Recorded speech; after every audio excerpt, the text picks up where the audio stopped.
بسم اللہ الرحمن الرحیم۔ السلام علیکم۔ آپ دیکھ رہے ہیں D D P Analytica.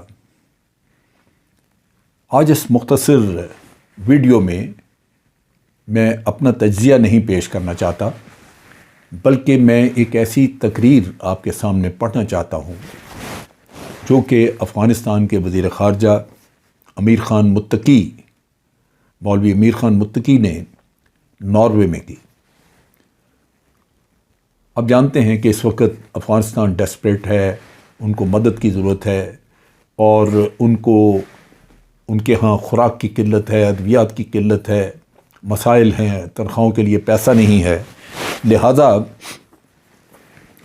Afghan حکومت کوشش کر رہی ہے، اور ان کے لیے اور بھی ہمسایہ ممالک نہ صرف مدد کر رہے ہیں بلکہ کوشش کر رہے ہیں کہ پوری دنیا ان کی مدد کرے۔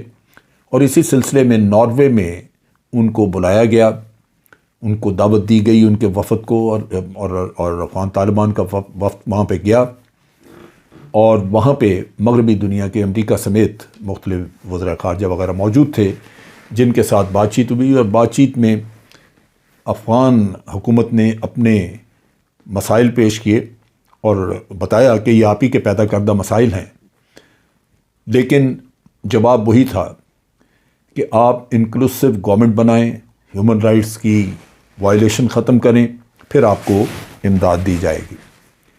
اب یہ تقریر جو ہے وہ اسی تناظر میں آپ دیکھیے، ہیومن رائٹس کے تناظر یا اس کو انکلوسیو گورنمنٹ کے تناظر میں۔ امیر خان متقی نے، جو کہ اپنا وفد لے کے ناروے کے دورے پہ موجود تھے، انہوں نے انتہائی ڈیسنٹ طریقے سے، اچھے الفاظ میں انہوں نے وہاں پہ بات چیت کی، تقریر کی۔ انہوں نے یہ کہا کہ، بلکہ مطالبہ کیا کہ آپ یہ کہہ رہے ہیں کہ ایک وسیع البنیاد یعنی آل انکلوسیو حکومت بنانی چاہیے ہمیں۔ امیر محمد خان متقی نے کہا کہ چلیے، یہ انکلوسیو حکومت جو ہمیں آپ بنانے کے لیے کہہ رہے ہیں، یہ ہمیں بتا دیں کہ یہ حکومت ہوتی کیا ہے، اس کی کیا تعریف ہے۔ اگر کوئی تعریف آپ جانتے ہیں تو ہمیں وہ بتائیں، ہم اس پہ عمل کر لیں گے۔ اگر انکلوسیو گورنمنٹ سے آپ کا مطلب یہ ہے کہ تمام لسانی اکائیوں کے لوگ اس حکومت میں شامل ہوں، تو یہ شرط ہم نے پوری کر دی ہے، یعنی تمام لسانی اکائیوں کے لوگ ہماری حکومت میں شامل ہیں۔ اگر انکلوسیو گورنمنٹ سے آپ کا مطلب یہ ہے کہ ہر صوبے سے کوئی فرد اس نظام کا حصہ ہو، تو یہ شرط بھی ہم نے پوری کر دی ہے۔ اگر آپ کے پاس اس کی کوئی خاص تعریف نہیں ہے، تو پچھلے 40 سالوں میں کون سی حکومت یہاں ایسی رہی جو آل انکلوسیو تھی؟ بطور نمونہ ہمیں پیش کر کے اس کے بارے میں بتا دیں، ہم اس کو فالو کر لیں گے۔ یعنی افغانستان میں 40 سال میں جو بھی حکومتیں بنتی رہیں، ان میں سے 20 سال تو امریکہ کے زیر سایہ رہیں، تو انہوں نے کہا کہ اس کا بتا دیں، ہم وہ فالو کر لیں گے۔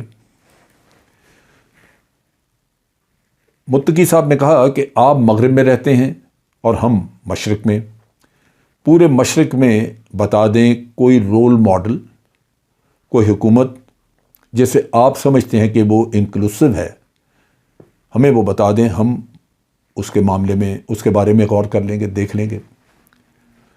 اگر انکلوسیو گورنمنٹ سے آپ کا مطلب یہ ہے کہ سابقہ انتظامیہ، یعنی افغانستان میں جو اشرف غنی وغیرہ کی حکومت تھی، ان کے افراد کو اس موجودہ نظام میں شامل نہیں کیا گیا، تو اس کی مثال مشرق و مغرب میں کہیں بھی ہے تو آپ ہمیں دکھا دیں کہ نئی آنے والی حکومت نے، جو کہ الیکشن جیت کے آئی ہو یا الیکشن کے بغیر، اور اس نے اپنے سے پہلے والی حکومت کے لوگوں کو شامل کر لیا ہو، یہ حکومت الیکشن والی ہو یا انقلاب کے ذریعے آئی ہو یا فوجی حکومت ہو۔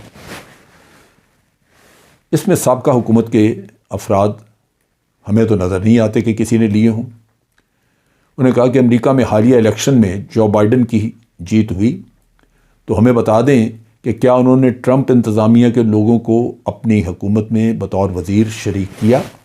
اگر کیا تو ہم اس کو آل انکلوسیو لے لیتے ہیں۔ اگر افغانستان کی سابقہ انتظامیہ آل انکلوسیو تھی تو موجودہ حکومت کیوں نہیں؟ یعنی اگر اشرف غنی کی حکومت وہ بھی اسی طرح کی تھی، اگر وہ آل انکلوسیو تھی تو پھر طالبان کی حکومت کیوں نہیں آل انکلوسیو؟ یہ بھی اسی طرح ہے۔ حالانکہ نظام میں متقی صاحب نے کہا کہ حالانکہ ہمارے نظام میں صرف سربراہی تبدیل ہوئی ہے، باقی تو 5 لاکھ ملازمین سارے وہی ہیں جو کہ اشرف غنی کی گورنمنٹ کے لیے کام کر رہے تھے۔ اگر آل انکلوسیو گورنمنٹ کی کوئی اور خاص تعریف بھی نہیں جو آپ بتا سکیں، اس کا کوئی خاص نمونہ بھی نہیں جو ہمیں آپ ہمارے سامنے رکھ سکیں، تو پھر جس چیز کا آپ مطالبہ کر رہے ہیں اس کی کوئی مثال بھی نہیں، تو یہ محض آپ کے بہانے ہیں جو آپ ہمیں روز سنا رہے ہیں۔ آپ نیٹو اور امریکہ مل کر اربوں ڈالر خرچ کرنے کے بعد بھی افغانستان کو امن نہ دے سکے، یہاں کابل شہر کو چوروں ڈاکوؤں سے محفوظ نہ کر سکے، کرپشن عروج پر رہی۔ ہم نے اپنے انتہائی محدود وسائل میں یہ سب کچھ ٹھیک کر دیا۔ آپ کو چاہیے تھا کہ آپ اس چیز کو سراہتے اور ہمارے ساتھ تعاون کرتے، لیکن آپ نے ہمارے اوپر مزید پابندیاں عائد کر دیں۔ میں اپنے مجاہدین سے کہتا ہوں کہ یہ فتح اللہ نے اس لیے نہیں دی کہ ہم بہت طاقتور تھے، یہ فتح اللہ تعالیٰ نے صرف اس لیے دی ہے کہ آپ لوگ بہت ظالم تھے، اور یہ یاد رکھیں کہ ظلم کے دن بہت تھوڑے ہوتے ہیں۔ انہی عوام نے اپنے بچوں کا پیٹ کاٹ کر تمہیں کھانا کھلایا،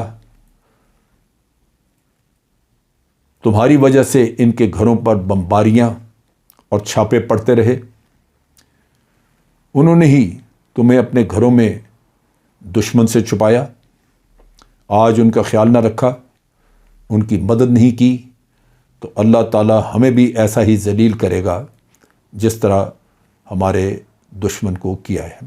یعنی جس طرح امریکہ اور نیٹو کو اللہ تعالیٰ نے ذلیل کیا ہے، وہ طالبان کہتے ہیں کہ ہمیں بھی اللہ تعالیٰ اسی طرح ذلیل کرے گا اگر ہم نے اپنے عوام کا خیال نہ رکھا۔ یہ وہ سبق ہے جو کہ سیکھنے کا ہے۔ توکل اللہ کی ذات پہ، بھروسہ اسی رب العالمین پہ، مدد اسی کی مانگی جائے، سب کچھ اسی سے طلب کیا جائے، دعا کی جائے، تو رب العالمین کامیابی ضرور دیتا ہے۔ طالبان نے اس بات کا اعتراف کیا کہ وہ امریکہ کے سامنے قطعاً اپنے آپ کو طاقتور نہیں سمجھتے، لیکن رب العالمین نے ان کو، امریکہ کو، ان کے ظلم کا بدلہ دیا کہ وہ ذلیل ہو کے یہاں سے نکلے۔ آج ہم یہاں موجود ہیں۔ اسی پہ میرا پورا یقین اور میرا اعتماد ہے، اور مجھے پوری طرح اطمینان ہے اس بات کا کہ اگر عقیدہ اتنا صاف اور ستھرا اور سیدھا رہے تو آج افغانستان میں جو مشکلات کے دن ہیں ان کو کٹتے ہوئے دیر نہیں لگے گی۔ انشاءاللہ رب العالمین ضرور کوئی اچھا رستہ نکالے گا جس سے افغان عوام کی مشکلات دور ہوں گی اور وہ اپنی باعزت زندگی باعزت طریقے سے گزار سکیں گے۔